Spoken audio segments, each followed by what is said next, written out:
Para a nossa mensagem desta noite, quero que vocês abram comigo no capítulo 21 de Lucas. O capítulo 21 de Lucas é o terceiro livro do Novo Testamento. E começando no versículo 7. E perguntaram-lhe dizendo: Mestre, mas quando serão estas coisas? E que sinal haverá quando estas coisas estiverem para acontecer? E ele disse: Acautelai-vos, para que não sejais enganados, porque muitos virão em meu nome, dizendo: Eu sou o Cristo, e o tempo está próximo. Não vades, pois, após eles. Mas quando ouvirdes de guerras e tumultos, não vos assusteis. Porque é necessário que isso aconteça primeiro, mas o fim não será logo. Então disse-lhes: Levantar-se-á nação contra nação, e reino contra reino, e haverá grandes terremotos em vários lugares, e fomes e pestes. Haverá também coisas espantosas e grandes sinais do céu. Mas antes de todas estas coisas, lançarão as mãos sobre vós, e vos perseguirão, entregando-vos às sinagogas e às prisões, conduzindo-vos à presença de reis e governadores, por causa do meu nome. Os discípulos haviam perguntado: Quando será o fim do mundo? Qual será o sinal da tua vinda? Eles acreditavam que Jesus Cristo viria novamente e que haveria o fim de uma era, não o fim da terra, nem o fim do mundo como pensamos, mas do cosmos, o sistema mundial dominado pelo mal. Então, há um versículo peculiar, um dos menores da Bíblia, lá em Lucas 17:32, começando no versículo 28. Ele diz: Da mesma forma que foi nos dias de Ló, comiam, bebiam, compravam, vendiam, plantavam, edificavam. Mas no mesmo dia em que Ló saiu de Sodoma, choveu fogo e enxofre do céu e destruiu a todos. Assim será no dia em que o Filho do Homem se manifestar. Naquele dia, quem estiver no eirado, tendo seus bens em casa, não desça para os levar, e quem estiver no campo, não volte atrás. Lembrai-vos da mulher de Ló. Esse é o meu texto para esta noite. Lembrai-vos da mulher de Ló. Agora, por que Jesus diria algo assim? Que coisa estranha para ele dizer: Lembrai-vos da mulher de Ló. E então, em 2 Pedro, no 3º capítulo, a Escritura diz: O dia do Senhor virá como um ladrão de noite, no qual os céus passarão com grande estrondo, e os elementos ardendo se desfarão, e a terra e as obras que nela há se queimarão. E você pode perguntar: Billy, você acha que essas coisas vão acontecer? Bem, vamos voltar e estudar o porquê de Jesus ter dito: Lembrai-vos da mulher de Ló. Tudo começou com Abraão. Abraão foi chamado por Deus. Ele era amigo de Deus. Ele foi um grande homem de Deus. Ele era um grande homem de fé.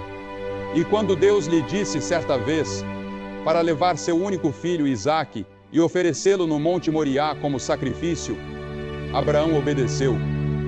Ele estava prestes a sacrificá-lo quando Deus parou sua mão no ar, no momento em que a faca estava prestes a descer. Deus o estava testando para ver o quanto Abraão realmente amava e obedecia a ele. Abraão viajou por todo o Oriente Médio. Começou em Ur, próximo de onde, atualmente, ocorreu a guerra entre o Iraque e o Irã. Depois foi para Harã com seu pai, Terá, seguiu para Canaã, desceu ao Egito, retornou a Betel e continuou indo e vindo por todo o Oriente Médio. Ele se tornou muito rico, possuindo grandes rebanhos de gado e ovelhas. Abraão tinha consigo seu sobrinho Ló, e sua esposa se chamava Sara. Mas há um perigo nos bens e na prosperidade. Abraão se tornou rico, e a prosperidade frequentemente traz pobreza espiritual. Abraão cometeu alguns pecados diante do Senhor, mas corrigiu suas falhas, confessou seus erros, e Deus o perdoou. A Escritura diz em Eclesiastes 6, há um homem a quem Deus deu riquezas, bens e honra, e nada falta à sua alma. E Jesus disse: é mais fácil um camelo passar pelo fundo de uma agulha do que um rico entrar no reino dos céus. Agora, quem são os ricos? As pessoas que vivem na Europa, na América, no Reino Unido, na Irlanda ou nessa parte do mundo são consideradas ricas, se comparadas com os padrões de muitos outros países. Mesmo que tenhamos roupas para vestir e sapatos para calçar, já somos considerados ricos. E Jesus disse que será muito difícil para uma pessoa rica entrar no céu. Por quê? Por causa de todas as tentações e perigos que a riqueza traz. Agora, Ló também se tornou rico. Abraão era rico, e Ló também. Eles decidiram se separar porque seus servos estavam brigando entre si. Abraão disse: Ló, se você quiser ir para a direita, vá, eu irei para a esquerda. Se você quiser ir para a esquerda, eu irei para a direita. Você escolhe. Então, Ló olhou para o vale e viu as bem irrigadas planícies do Jordão. Ele também viu Sodoma, e sua esposa e família provavelmente o incentivaram. Então ele escolheu ir para Sodoma. Sodoma, uma cidade perversa. Imagine tudo o que vem à sua mente quando você pensa em Wall Street, Las Vegas, Soho em Londres, a Reeperbahn em Hamburgo, ou o bairro da Luz Vermelha de Amsterdã. Reúna tudo isso em uma só imagem, e você terá o que Sodoma era naquela época. Ezequiel, o profeta, certa vez disse: Eis que esta foi a iniquidade de Sodoma, o orgulho. Sodoma era muito orgulhosa. Eles excluíram Deus. Estavam orgulhosos de si mesmos e das coisas que haviam feito. E então, diz o texto, estavam cheios de pão e com abundância de ociosidade, tanto ela como suas filhas. Em outras palavras, tinham tudo o que precisavam para viver com lazer e conforto. No entanto, não fortaleceram a mão dos pobres e necessitados. Ignoraram os pobres, os necessitados e os oprimidos do mundo. Muitas vezes, nós também ignoramos os necessitados. Ignoramos pessoas de outras raças. Ignoramos aqueles que sofrem com a fome na África. Ou talvez não os ignoremos completamente, mas não fazemos o suficiente. Não tanto quanto poderíamos fazer. E Deus vai nos responsabilizar por isso. Eles eram altivos e cometeram abominações diante de Deus. Em outras palavras, eram orgulhosos, soberbos, ricos. Tinham tudo, mas negligenciaram os pobres e os oprimidos do mundo. E Deus disse: o julgamento virá. Em Lucas 17, como lemos, como aconteceu nos dias de Ló, comiam, bebiam, compravam, vendiam, plantavam e edificavam. Mas no dia em que Ló saiu de Sodoma, choveu do céu fogo e enxofre, e destruiu a todos. Assim será no dia em que o Filho do Homem se manifestar. Ouçam isso, assim será. Será como nos dias de Noé, como nos dias de Sodoma. Assim também serão os dias que antecederão a volta de Cristo. Sim, eu acredito que a Bíblia ensina, em mais de 300 lugares no Novo Testamento, que Jesus Cristo voltará. Essa é a esperança que pulsa no coração de todo verdadeiro crente. Cristo ressuscitou dentre os mortos. Ele está vivo. Ele está à direita de Deus Pai, e Ele voltará. Agora não me perguntem quando, porque eu não sei. Ele disse aos discípulos: não tentem adivinhar o dia ou a hora. Não especulem. Nós não sabemos, mas Ele nos deixou certos sinais. E ao que parece, esses sinais estão se alinhando, talvez pela primeira vez na história, desde que Ele os mencionou. Todos os sinais parecem estar presentes, indicando que a vinda do Senhor está próxima. Não sabemos com certeza, mas parece que sim. Porque uma das coisas que ele disse foi que o Oriente Médio estaria em turbulência. Ele falou sobre pestilências. Vejam tudo o que está acontecendo com as pestilências. Ele disse que o mundo inteiro estaria em tumulto. Observem o terrorismo no mundo, os enormes investimentos em armas e exércitos ao redor do globo. Todas essas coisas, ele disse, são sinais de que a vinda do Senhor está próxima. Porque veja, o mundo se destruiria se Deus não interviesse. Mas acredito que a Bíblia ensina que Deus tem outros planos para a humanidade. Eu acredito que Cristo voltará e que o reino de Deus triunfará. E aqueles de nós que conhecem a Cristo e têm o reino de Deus dentro de si, reinaremos com Cristo. Estou ansioso por aquele dia em que Ele voltará. Ele disse: 2 estarão numa cama, um será levado e o outro será deixado. 2 podem estar voando em um avião, um será levado e o outro deixado. O caminho para o Armagedom é semelhante ao caminho para a destruição de Sodoma, disse Jesus. Agora observe, eles tinham uma falsa sensação de segurança. Nós também temos uma falsa sensação de segurança. Confiamos em nossa força econômica e em nosso poderio militar. Tudo isso pode desaparecer num instante. Isaías, no capítulo 31, versículo 1, diz: Ai dos que descem ao Egito em busca de ajuda, que confiam em cavalos e colocam sua esperança em carros de guerra, mas não olham para o Santo de Israel, nem buscam ao Senhor. Eles não olham para Deus. Nós não buscamos ao Senhor. Confiamos em outras coisas, em nossos dólares e libras, em nosso poder militar. Mas essas coisas não nos salvarão. Precisamos de Deus. Precisamos buscar ao Senhor. É isso que Isaías estava dizendo. Além da falsa sensação de segurança, eles estavam envolvidos em prazeres pecaminosos. Haviam se tornado insaciáveis. Nós também somos assim. E a Bíblia adverte: o triunfo dos ímpios é curto, e a alegria do hipócrita dura apenas um momento. É apenas um momento no tempo. A Bíblia diz em Provérbios 14: há caminho que parece certo ao homem, mas no final conduz à morte. Parece certo seguir por esse caminho, mas o fim é a morte. Deus diz: até mesmo no riso, o coração sente dor, e a alegria pode terminar em tristeza. Mesmo quando você ri, às vezes não sente tristeza? E quando você lê os jornais ou assiste ao noticiário, com todos os assassinatos e atrocidades que estão acontecendo, você se pergunta: como isso pode estar acontecendo? A Escritura diz que o povo de Sodoma estava ocupado demais para Deus. Estavam ocupados demais ganhando a vida e desfrutando seus prazeres para dedicar algum tempo a Deus.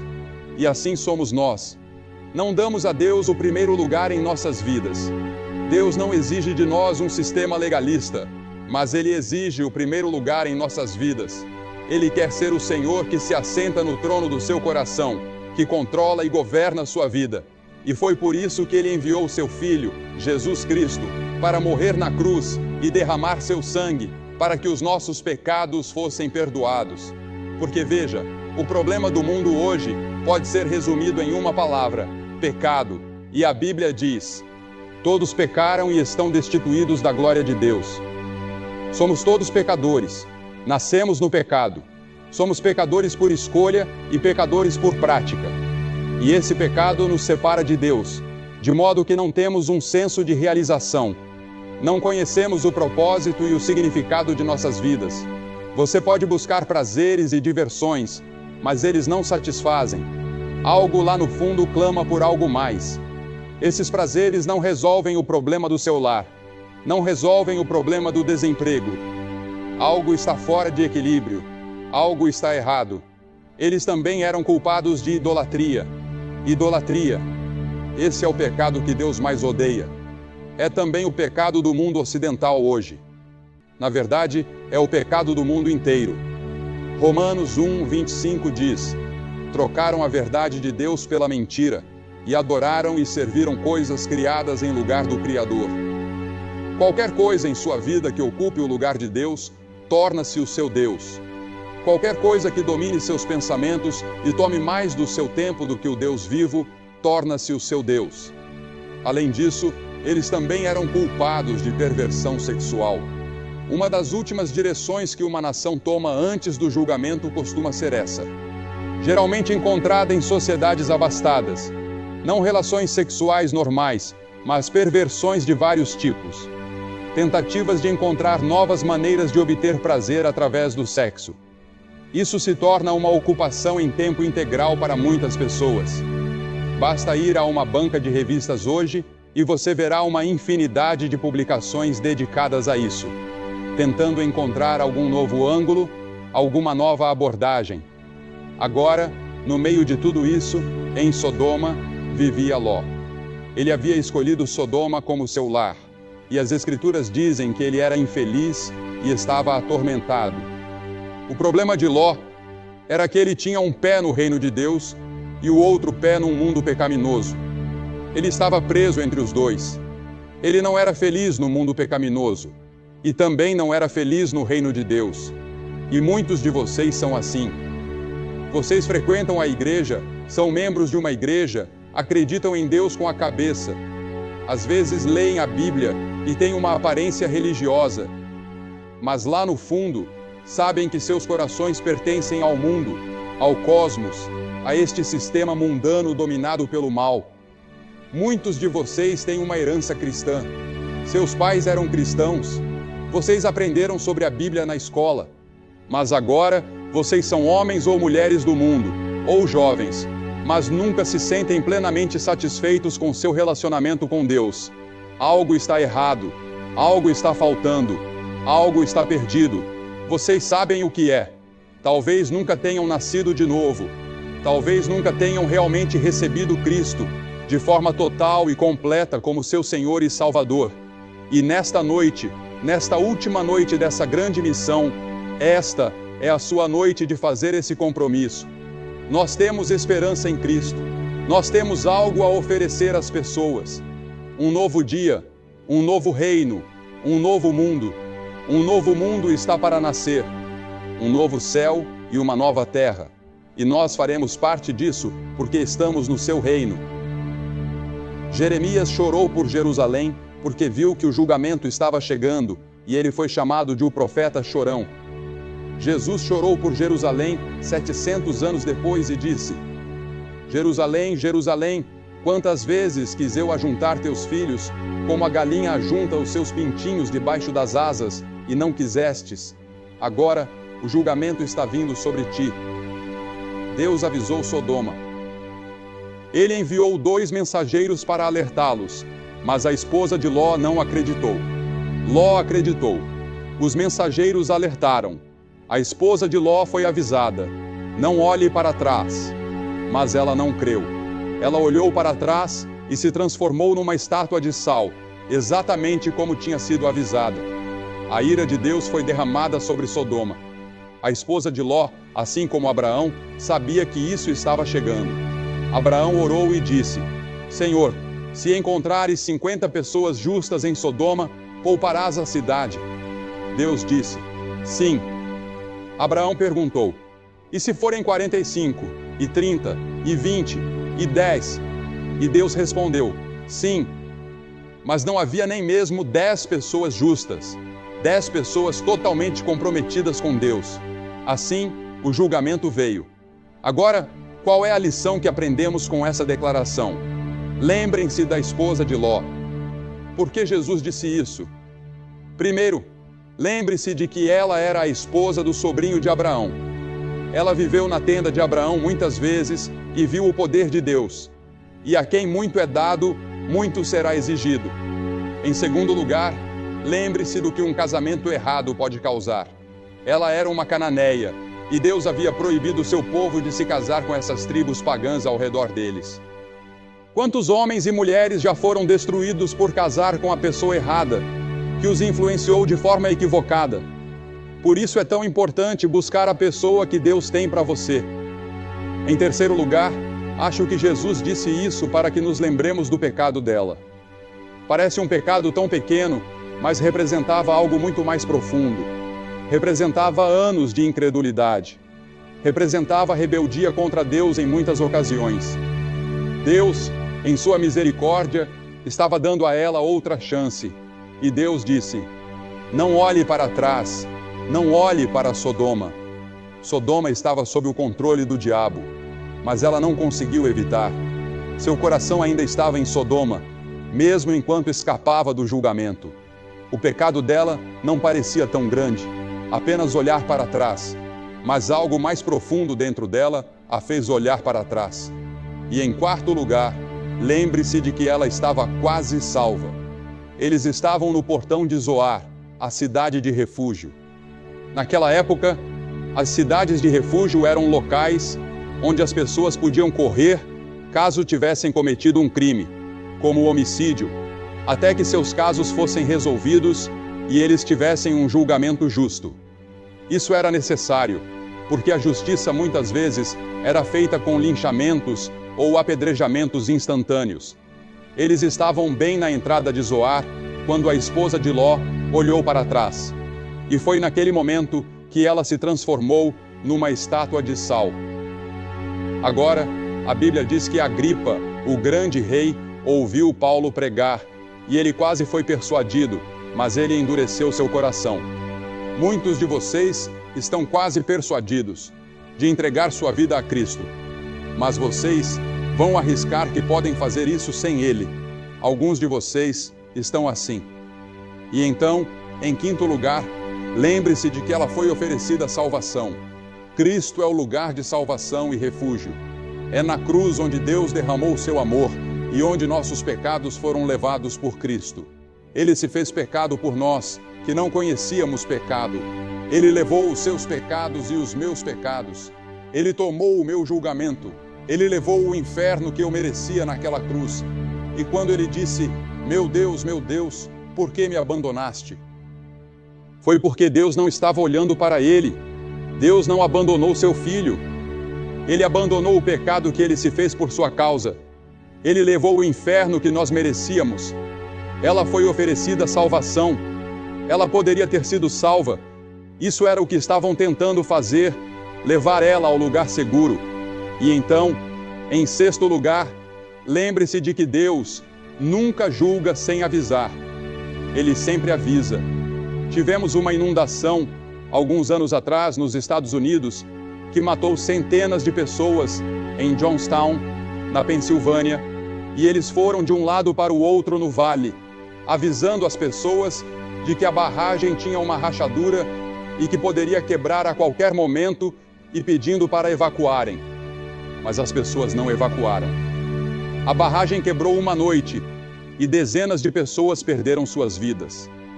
Mas eles haviam sido avisados. E então, em sétimo lugar, lembre-se de que quando Deus avisa, há perigo em adiar. As Escrituras dizem, prepara-te para encontrar com o teu Deus, não adie. Quem endurecer o coração, sendo muitas vezes repreendido, será subitamente cortado e sem remédio. Venha a Cristo enquanto você pode. Agora é o tempo aceito. Hoje é o dia da salvação. Eu vou pedir que você fuja para o lugar seguro. O único lugar seguro e seguro em todo esse mundo é na cruz de Cristo e no túmulo aberto. Eu vou pedir que você faça algo que vimos milhares de pessoas fazerem esta semana, aqui neste estádio e em outros auditórios pelo país. Eu vou pedir que você se levante do seu assento. Centenas de vocês se levantem do seu assento agora e venham ficar em frente a esta plataforma e digam, ao vir, eu quero ter certeza de que meus pecados estão perdoados e que eu vou para o céu. Eu quero ter certeza de que estou no reino de Deus. Levante-se e venha. Centenas de vocês. Ninguém saindo do estádio, por favor. Neste momento santo, enquanto as pessoas já estão vindo aqui em Bramall Lane. Você sabe, na noite em que eu vim a Cristo, eles cantaram 2 músicas e eu vim no último verso da última música. E eu era líder na minha igreja, líder de jovens. E estou feliz que eles esperaram por mim. Nós vamos esperar por você. Deus está falando com você. Há uma voz pequena dentro de você que diz que você deve vir. Você vem.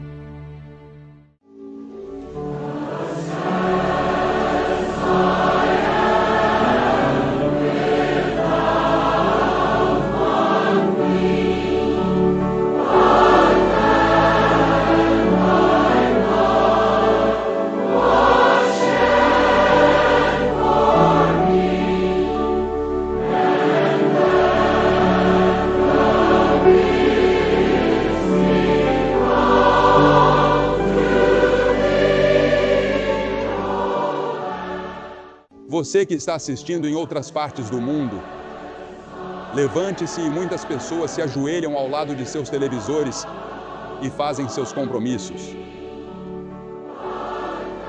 Alguns fazem seu compromisso deitados na cama. Onde quer que você esteja, pode ser em um bar. Recebemos tantas cartas de pessoas que assistem à televisão em um bar e fazem seu compromisso. Ou em um quarto de hotel. Se você estiver nos Estados Unidos ou no Canadá, pegue o telefone e ligue para o número na tela da sua televisão e faça esse tremendo compromisso com Cristo. Não deixe essa noite passar sem fazer o seu compromisso. Nós vamos esperar por você de todos os lugares, há muito tempo. Levante-se e venha. Esta é a maior decisão que você tomará em toda a sua vida.